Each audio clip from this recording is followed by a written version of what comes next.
We are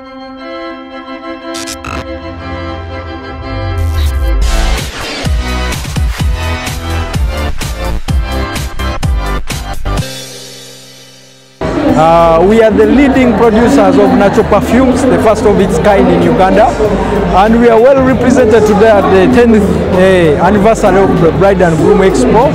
And I think we are doing a great service because the whole place is smelling wow, and we are very happy to be here. This is our first time to come to this expo, and I think we have enjoyed it. We have met people, and we have come up with new ideas which we are going to extend to the service providers in the wedding arena. I've been coming for a number of times. I've been engaging myself into this expo, though not at the participatory level. I've not been participating. I've been coming and visiting until when I decided to be part of it, given the fact that I wrote an article in the Bride and Groom magazine, and many women received it warmly. So I decided to represent and showing them what we do and what we are made of. I realized that this is more of a women thing, and we have been motivated to come up with women's products.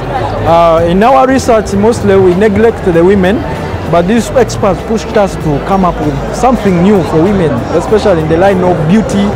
There are many exhibitors. You see, people are congested. If we can take it to another bigger space, that would be great. Because I've realized here the saturation is not all the best air saturation.